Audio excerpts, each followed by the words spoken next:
Hey everyone, I'm Brianna Lawrence and I'm a classmate of yours in English 11, but today I'm going to pretend I'm your teacher.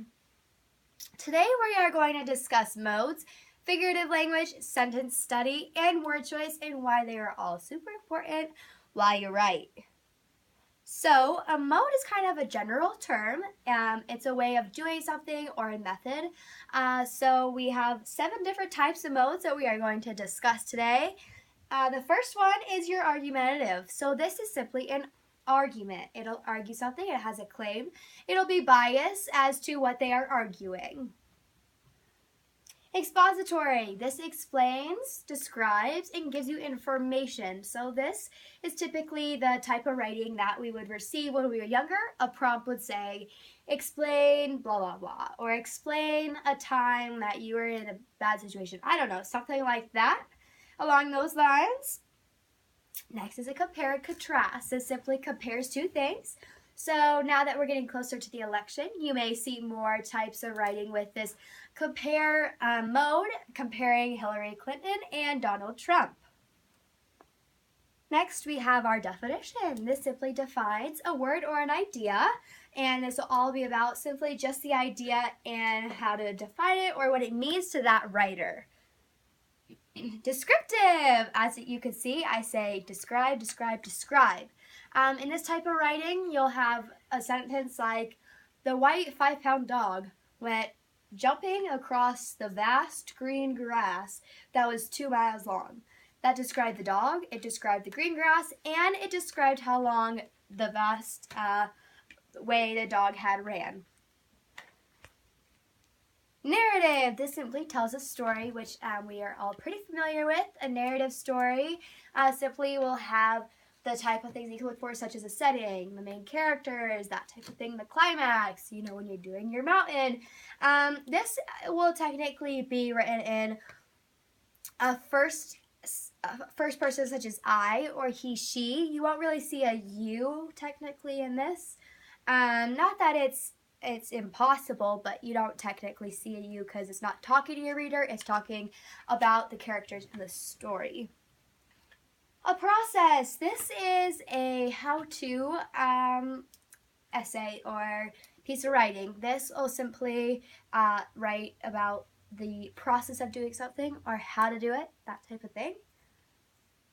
So, not that bad, right? But authors don't normally use just one type of mode.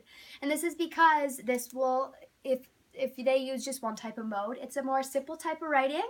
It won't be as intriguing to your reader. The reader won't get as much out of it. And by combining all these, it gives you a higher piece of writing, a more complicated, more that type of thing piece of writing, which is quite important instead of just doing something simple. And each of these types of modes are used differently. So in a narrative story, not that it's impossible, but you probably won't use a process mode, just because unless the main character is talking about how to do something, you probably won't be using those two together. But others, like a descriptive and a narrative, go well perfectly.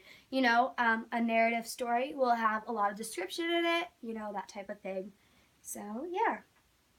So, I have a link here that you can click on if you'd like. This is simply just a link back to, excuse me, the page that we had to do the assignment on of the mixed modes from Ms. Taylor's website. So you are more than welcome to check that out. And as it says, it's important because, well, as I was just stating, you have to have more than one mode to make it more intriguing for your reader and more an advanced piece of writing. So here are my 2 articles that I have annotated. Annotating is different for everyone. Some teachers make you do it a certain way, and some kids just simply just do it their own way, So like in mine, I did colors for each one. Each color had kind of represented something differently, and then I had noted what it was so that I could just quickly look at it and review it. So my first article was the tortillas article, and as you can see, I first felt like this article had started off with a narrative mode because it talked about him personally. And then, as you can see at the bottom, I kind of put what all I found in it. So I found definition, descriptive, narrative, and argumentation, which the definition, throughout this whole article, it explains what a tortilla is to him. He describes it as art. He describes it as a food, describes it as all these different things. So that is simply defining the tortilla. Next, I found description. And this is because he explains the tortilla as a sound. You know, he says that the crunch, and he describes how it is made and that type of thing. Next, I said narrative, which, as I told you at the beginning, I found a little bit more narrative than I did at the end, because at the beginning, he kind of told about him. He said, for example, I'm not so sure though. Sometimes I wore a tortilla on my head. So he's talking about himself. He's talking about his story and how he used tortillas. Last, I saw some like an argument statement at the end, and this is typical for pieces of writing. They'll have, if it's not just one argumentative mode, and I might be saying that incorrectly, but that's just what I call it. They might have it at the beginning or the end, unless it's more throughout, which the second article I did find more throughout. The second article is simply about the education of high schoolers and their English courses, which I have a lot of input on that, but that's not what we're worried about today. Anyway, at the bottom of that, I found classification, comparison, narrative, and the arguing again. So at the beginning of this, I said it started off with a comparison mode. I said that the author took this group of kids and put them into a common trait that not all kids are using this, but I also found a lot of argumentative writing towards the bottom, because she really puts her claim out there. She really is arguing for this topic, what it means to her, that type of thing. So the next thing we're going to discuss is figurative language. So here we have 4 different types of figurative language, which there are multiple different types. But the first one that we're going to talk about is a metaphor, which is not up, but like I said, figurative language can be easily broken down. So a metaphor, this compares two unlike things, but it does not use like or as. So I have some examples here. A blanket of snow. The snow is not actually a blanket, it just looks like a white blanket. The hair is silk. The hair is not actually silk. The hair feels like it. My dog is a cat. Obviously, her dog is not a cat, or his dog. I made that one up because my dog was kind of acting like a cat. But anyways, the dog is not actually a cat. It just is doing similar things. It's acting the same way as a cat. And again, this does not use like or as. Second one we're going to talk about is onomatopoeia, which are kind of fun. These are sound words, and they are simply a word or a group of words used to describe something. So, for example, pop, bark, fizz, sizzle, howl. You know, these type of things. This is common when you are talking about like an animal. You know, you simply use a lot of onomatopoeia, especially if you're like bark. You know, said the dog, or something like that. Well, they're just describing that type of thing. But this could be used in all different pieces of writing, not just about animals, of course. Next is personification. So this is simply giving an idea or a thing, something a human would do, a human trait or feeling. So, can you see this? So you can see this picture here. It says, the wind whistled throughout the day. And it's a cute little cloud whistling. Obviously, the cloud or the wind did not physically whistle. It made a sound, but it did not actually have that human trait. So in this picture here, and it has words as well, I gave it that human trait of whistling. Next is a simile. So this is what is most common, at least in my case. When I was learning about figurative language, my teacher was like, oh, include figurative language. I'd always fall to a simile just because these are easy. This does use like or as. So, some examples: as big as a bus, shining like a star, thin as paper, eats like a horse. These are all describing something. Eats like a horse, has a big appetite. Shining like a star, it's shining bright, or it's a bright student. As big as a bus, just meaning large. So, yeah. So the next thing we have here is our sentence study. I have a few definitions for you here, which I'm not just going to read off. You guys are more than welcome to. But we're going to go to the next slide here and talk about your syntax, which simply is about your sentence variety. So the first thing we're going to talk about is length. Make sure not all of your sentences are the same length with a certain amount of words. Sometimes we get caught doing that. And in the past, I've done charts where you go each sentence by sentence and you write down how many words are in that sentence, but you need to make sure to change that up. Make sure you have some long ones, short ones.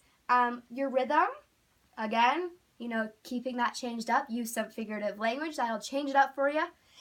Structure. So this one's kind of fun because you really need to change the structure using independent, dependent. So let's say you have dependent, comma, independent. There's one type of structured sentence. Another one you can do is dependent, comma, interrupting phrase or clause, comma, independent. You could do just a simple sentence, which is simply just a independent sentence. This means that an independent sentence will have both your verb and your noun. So let's say you want to do a dependent and independent sentence. You could say,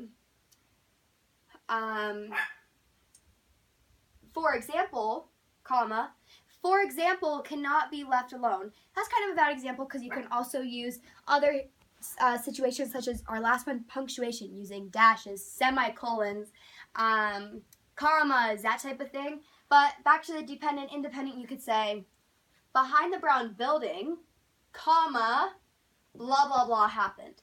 But you can't say behind the brown building. Well, what happened behind the brown building? So structure, you really can change it up in many different ways. These are just a few, of course. You can change up compound sentences. You can have independent, comma, and